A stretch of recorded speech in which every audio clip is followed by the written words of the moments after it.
Good afternoon and welcome to the 7th info session already regarding the COVID-19 situation we are in with this program, but of course not this program alone, but with the whole world. But I think it's good to stay in touch with everyone through these kind of webinars. So on the program this week we want to give some brief updates on professional practices, something on thesis readers again, an update also on the R working group, and then finally some varia elements that might be of importance for you. So let me start like in previous weeks with first sharing a small presentation that we prepared this morning with the coordination team here in Ghent, and then after that we can take potential questions. So, as I already mentioned, this is the key points of the agenda. Let me immediately start regarding a number of quite important notifications regarding the professional practices. So, professional practices should have started in most cases already this week or even the previous weeks. And I think everybody is aware of that, and that on the Matics portfolio people are starting to upload the required elements. Now, we received some questions on, okay, what do you mean by proofs of specific skills that need to be uploaded on a weekly basis, because it's quite ridiculous to constantly take pictures of yourself in front of a computer, and we are aware of that. So alternatives to that could be, for example, that you upload a document you have been working on with potential annotations, a screen capture of a meeting you had, for example, using one or another tool, or a report of a meeting that you had with somebody. So all these kind of things that actually show that you are indeed working on certain things, skills that you have identified also for yourself as being the ones that you want to learn.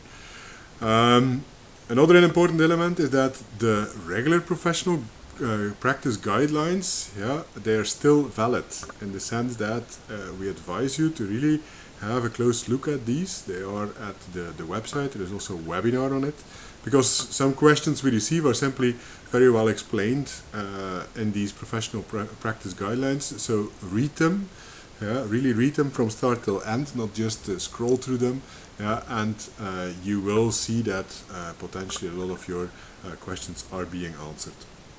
Even if you do the remote professional practice, for example, some of the assignments might seem a bit strange because you're not practically at a certain location, but still I think just by asking questions to your supervisors, by potentially interviewing via kind of a web meeting other colleagues, for example, that are at a certain location, for example, and that are working at a certain institute, you should actually be able to answer all of the assignments that are part of this professional practice. Now, I think also important is that you have to submit timesheets, and that I think in that sense, again, it's a bit difficult, but I think here your timesheets will have to be approved by your supervisors.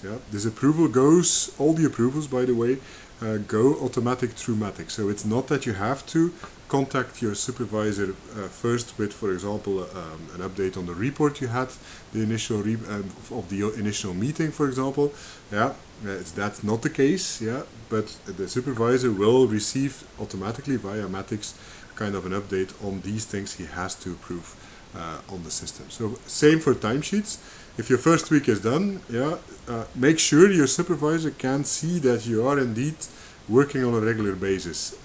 And there's sufficient types of tools that exist. For example, if you use Microsoft Teams or Google Hangouts, at least the supervisor knows when you're where. Also, if you're working in a remote professional practice, like the ones we've set them up, for example, in the context of IMBRSea, you've all received a Google Drive in which you can work.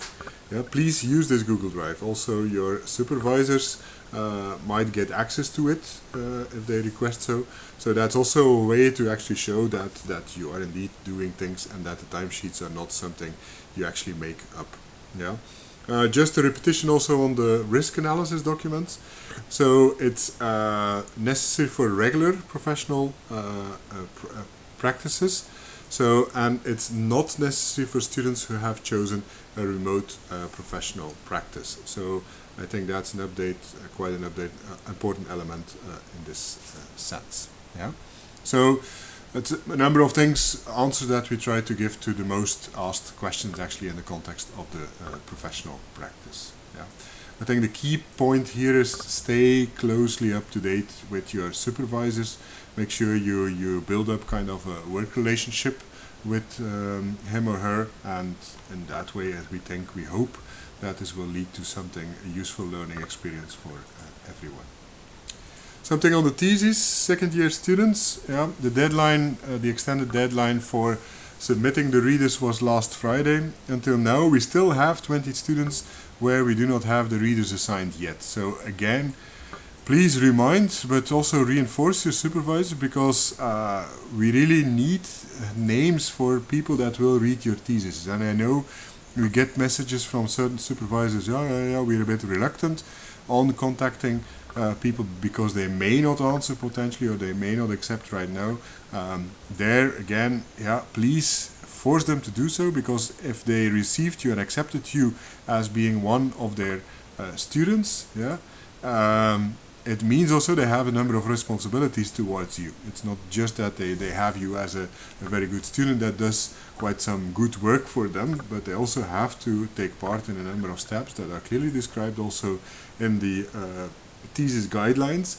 And so just remind them to do this, because if no readers are submitted, your thesis submission process is simply blocked in the system. And I want to also remind in this context that we have to send the overview of readers normally by the 1st of May to our faculty for official approval. And this is based on the fact that in previous years we often had cases where until the last minute some of the supervisors, some of the readers actually were simply not appointed.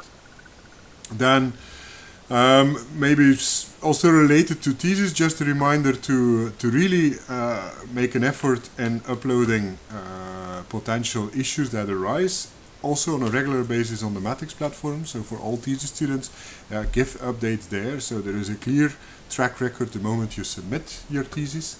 And then for people that are selecting their thesis, so first year students, again, you might see that certain people do not answer, for example.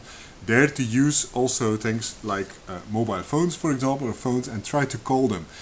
Try to call them, try to contact them through LinkedIn, for example. Make sure you have a proper profile on LinkedIn, because that might be also tools that people check before they accept you as a potential student. Now, if you remember well from last week, we kind of informed you that we would set up an R working group, and actually so this week we had our first meeting on the 20th of April, and there you see also the different people that are part of this R working group. I just want to give a few feedbacks on this R working group. I think the first thing is that everybody generally realized and kind of agreed that there is a need for a general introduction to R. Potentially before even you start taking the courses in IMBRSea, and although some things are repeated, for example in the first weeks of the academic year, still then it's good that you have gone as a student, as a new student, to a number of these things. So there's a small remark on the constitution of the working group, in the sense that right now, if you look at the people that are there, these are all people who have been studying or at the university in Brest or at Ghent University. So actually we miss in a way some input from students that have been in the Algarve or in Oviedo, both from students and teachers, because if you also look at the teachers that are present there, it's Brest, it's Ghent, and also GMIT. So here, and that's one of the tasks for the students as well, that we, when we concluded our meeting, is that they actually would get back to you to ask, okay, what elements related to the use of R, for example, are really required, and where potentially in all universities are there potential specific needs arising. So please, you see the names there of the people that are active in this working group. Please inform them about specific issues that can help them to really work on further on this. If I continue, for example, another remark that was made is that online guiding materials would be really useful, because there is such a lot of things available on the internet that sometimes teachers often just say, okay, there is things on the internet and people should be able to follow them. During the meeting, actually, what we thought what would be helpful is that instead of just saying this statement, it would be good to pinpoint at certain specific good materials and give advice, for example, on the use of certain online tutorials before you start the master program. Also, what came clear through the meeting is that there is actually a need in a way for a personalized support in R during the courses, and sometimes it's due to specific cultural elements as well. It's sometimes tricky for a new student, an international student, also to approach immediately teachers because you may feel anxious or ashamed about certain things which a teacher often considered as kind of elementary when you start his course. And therefore we discussed the potential system of setting up a buddy system where a second-year student of the master program, for example, can act as a personalized kind of buddy for first-year students that are starting the program. So in the coming meetings we will also further discuss this element. Another element is that we could potentially also go towards a system where a part of the exam, for example, of the statistics course in the first semester is common throughout the program, so that that you do a kind of exercises on the use of the R programming language, for example, and that those parts in the exam are just common for everyone. And then, for example, how a teacher is providing the actual statistical understanding of certain things. Of course, this this remains then related to each universities. And then a final kind of proposition that came up was also to work with short video tutorials made by students actually during different phases of the program.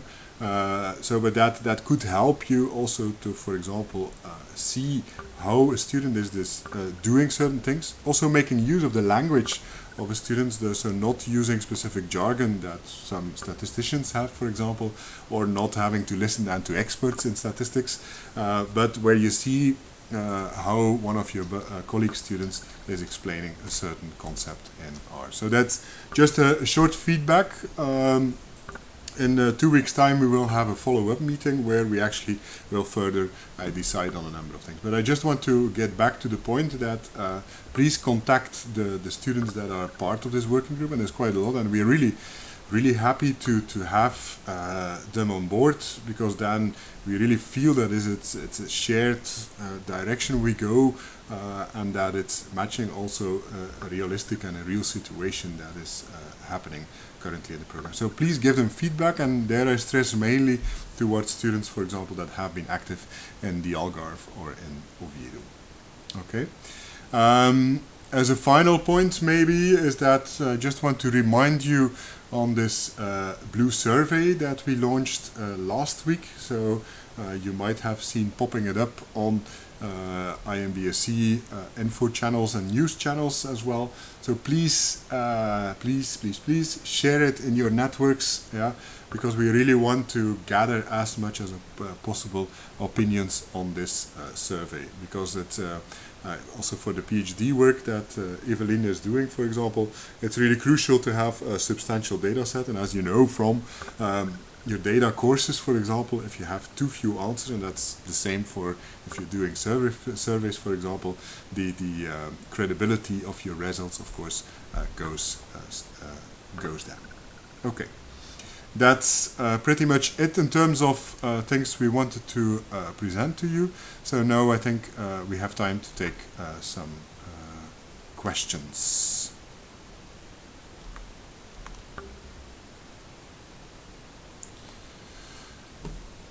So questions can again be posted making use of the chat box.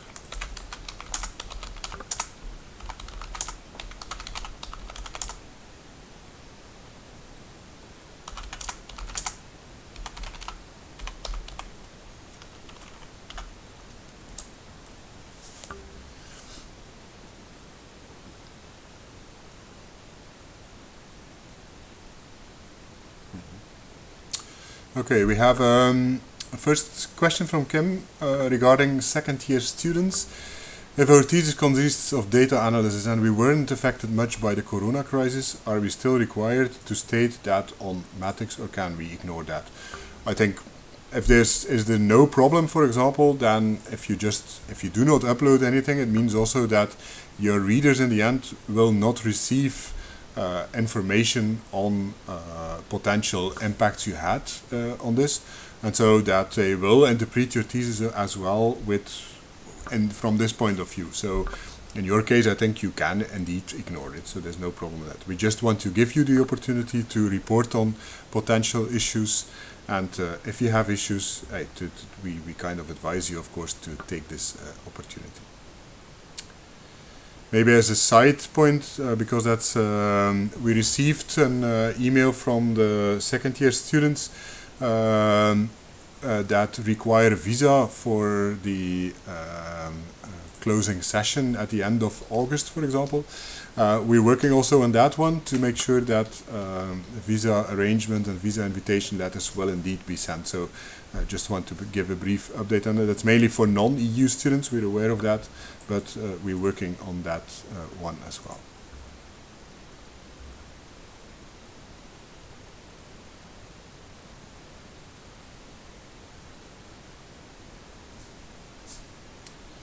For first-year students that are working on their remote professional practice, don't forget that there is also specific assignments related to the remote professional practice, also related to communicating about what you're doing.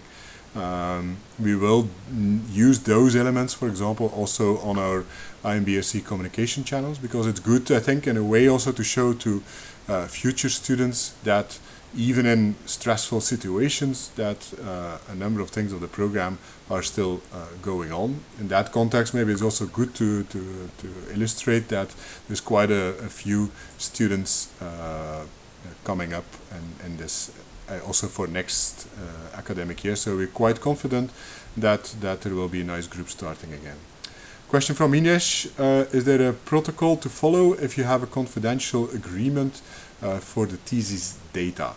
I think that's a specific question that we can prepare, if okay, by next week to give some information on that, on the different steps in there, because there is indeed on confidentiality, for example, there is a number of things, but it's quite, I just want to make sure that we give the correct information, yeah, and in that sense I think it's good to prepare it, yeah.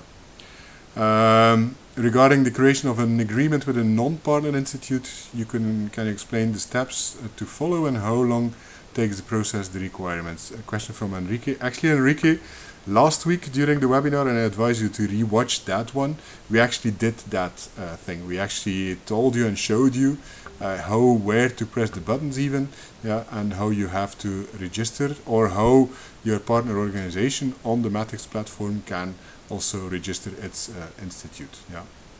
The time it takes to process this depends a lot often on the time it takes to get the signatures from both parties, and sometimes this goes very fast. Yeah.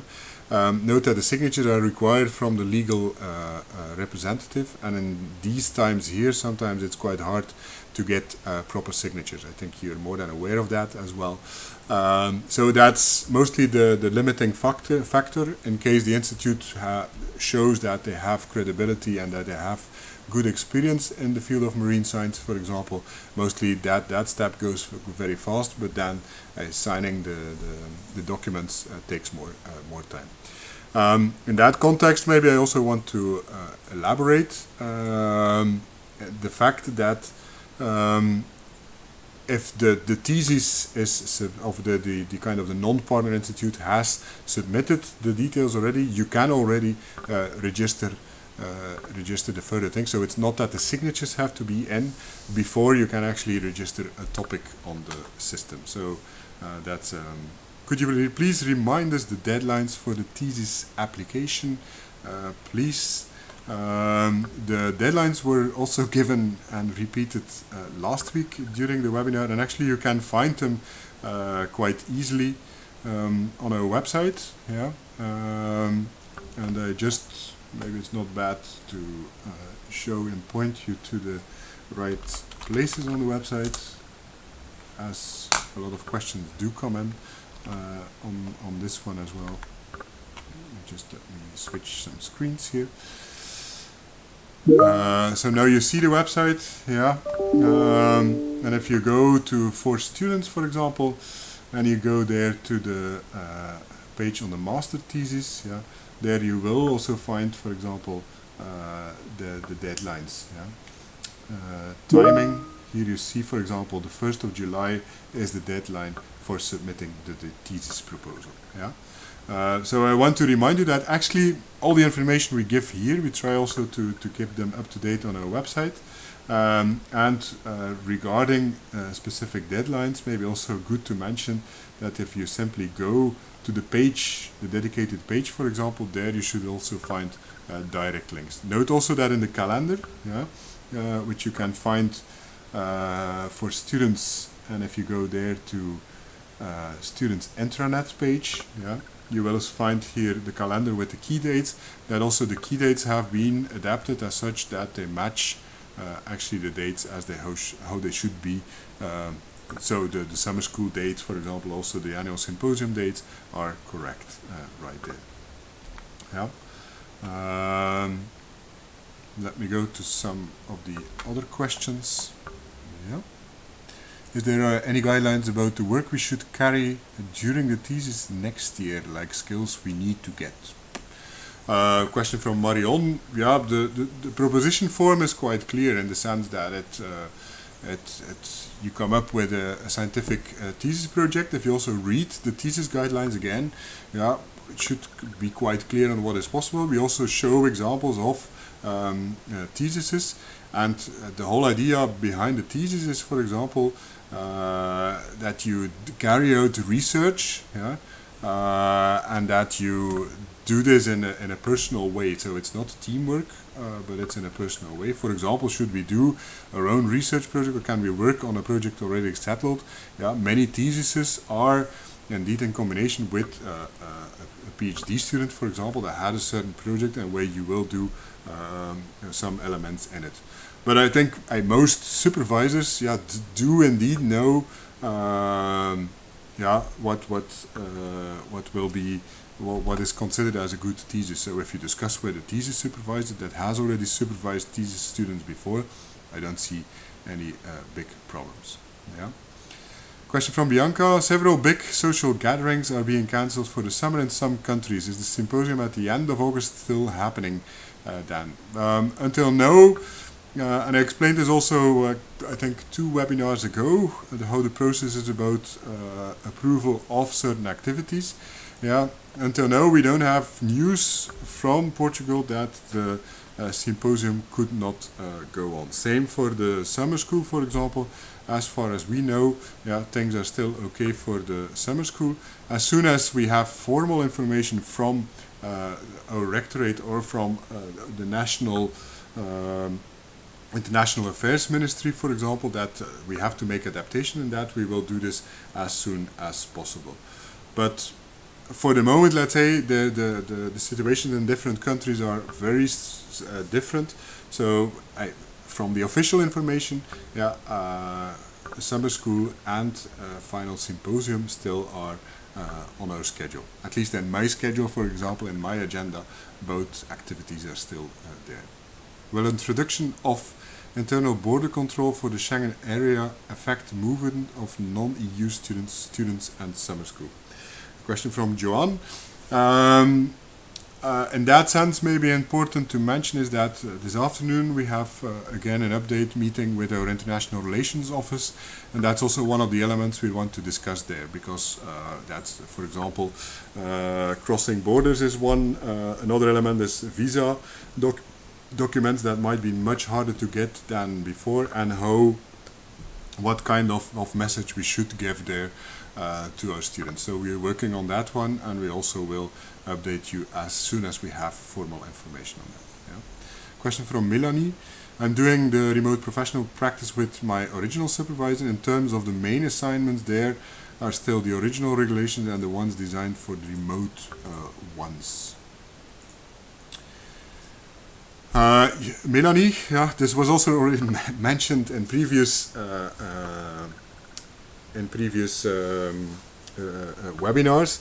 But the fact, if you're not doing remote professional practice, and then we're talking about the one team-based, the special ones that have been set up, you only have to focus on the normal professional practice guidelines. So the other ones are simply not valid for you because they relate to some assignments which are more team-based, for example, and it's a special mechanism actually that we set up just to make sure that those students could actually, that are not able to continue with their normal professional practice, that they can switch to these remote ones. So the answer on your question is, if you do a normal in a single, working with your supervisor in a single way, then you have to focus on the normal professional practice guidelines. If you do a real remote professional practice, as they were selected last week, in that case you have to take into account both documents. Yeah, but the second one on the extra one that we made, includes already the majority of elements of the original professional practice as well.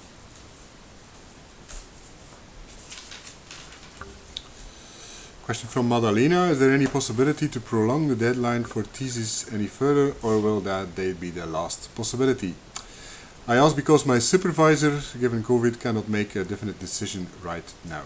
To be honest, Madalena, we cannot and we will not further prolong deadlines on thesis proposal submission. We already made extensions, and the point is that we have to submit the week after it already these selections also to our faculty. So we're just bound by these deadlines, and they're not going to prolong these deadlines anymore. So just to keep our lives also still doable, then we will not further prolong it. Yeah. So my advice here would be that your supervisor, gives for the moment a possibility that he will promise that he will work with you, but that maybe, of course, if the COVID goes on or if things are impacted and there's things you cannot change, then this can happen that you have to change thesis topic. But for right now, I really insist that you submit a topic, with the supervisor. If things go bad due to, for example, the COVID situation, then of course we can still update the original topic or try to find an alter towards another topic. Benjamin, question, just to be sure, do we need a risk assessment for the professional practice if it's entirely online with our laptops? So if it's not in the context of a group remote professional practice, then you indeed need a risk assessment that your promoter makes, and that will be the one for computer work. It's simply that one, and there will be automatically approved also by our medical services. So don't worry about that. But it's just the fact that we need that document, in order to be sure that you are insured during the activities.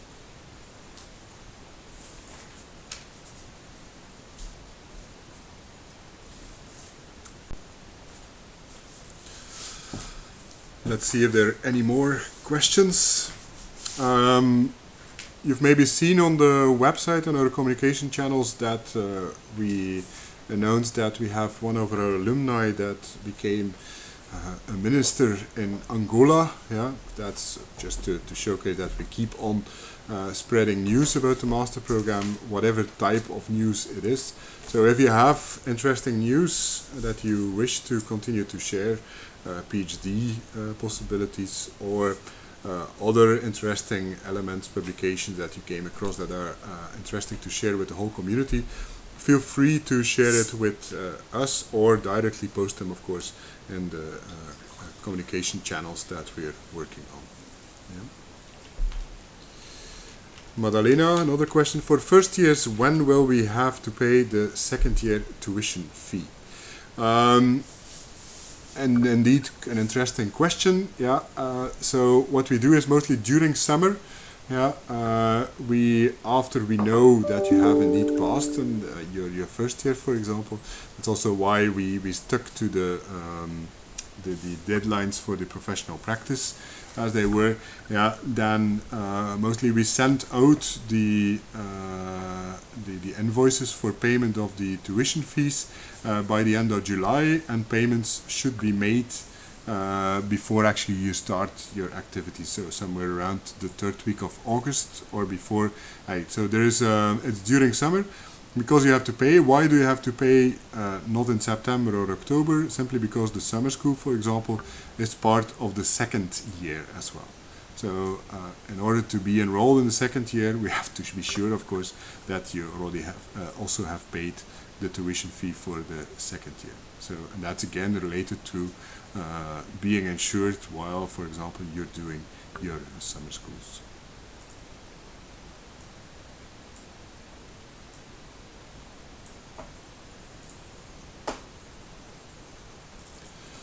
Let's see if there's more questions. I just will post also a message in the chat.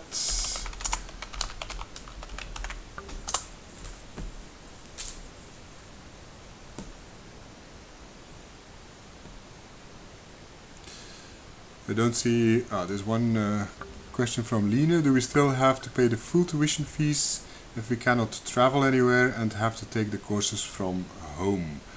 Right now, Lena, there's no kind of official message that you will have to take courses from home or whatever. So, and the tuition fees are not something we set like things that we decide just on the basis of certain situations. So the tuition fees are set actually in the consortium agreement and are fixed for the duration of the agreement with the European Commission as well. We have, so these are not things we can even change in an easy way. So the fees will be as they are, I'm afraid. Also on that matter, for example, if there would be changes, of course, we will inform you also on those. But right now, it's quite simple. The full tuition fees are the ones that are set in the consortium agreement, and we are even not allowed legally to differ from these fees. Yeah.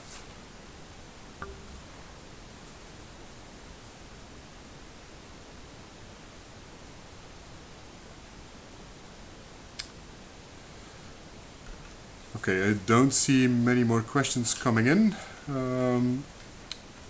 So for those that have been watching, thank you for being here. Also, because I see that a number of questions are coming back that actually were explained in previous info sessions already. So here I would like to advise you and also share this with your colleagues that they watch some of the older webinars again, just to be up to date on certain elements. Also read your emails, yeah, because it's quite useful if we have important messages that come through. And next week we're planning again on Thursday a webinar, hopefully a final one, I would say, but I fear that this will not be the case. So if you have any subjects that you want to be discussed also during the webinar, please feel free to send us. Benjamin, another question from you. For students who studied in Ancona, we missed an entire module in field practices and then get to attend a number of field trips. Is there any possibility for reimbursement? Indeed a long shot, I fear. In that sense, let's say at a program level, yeah, I just want to briefly maybe elaborate on that. So what happens is that every university, if he receives a certain student, gets a fixed amount for the student that comes to study at its university. So once that money is at the university, yeah, as a coordinator, we don't have any saying anymore on what happens locally with these budgets, for example. So in that sense, for example, your question, I fear that is a question that you will have to direct to the people in Ancona, the local coordinator, but to be honest, I'm not very optimistic that there will be reimbursements made or that they would start on that, but you can always try to ask the question. You never know what will happen on that. Yeah. Good. So if no more questions, then thank you for being here. Thanks for your attention, and hope to at least virtual meet you next week on Thursday at lunchtime. So thank you very much, and have a safe week. Bye-bye.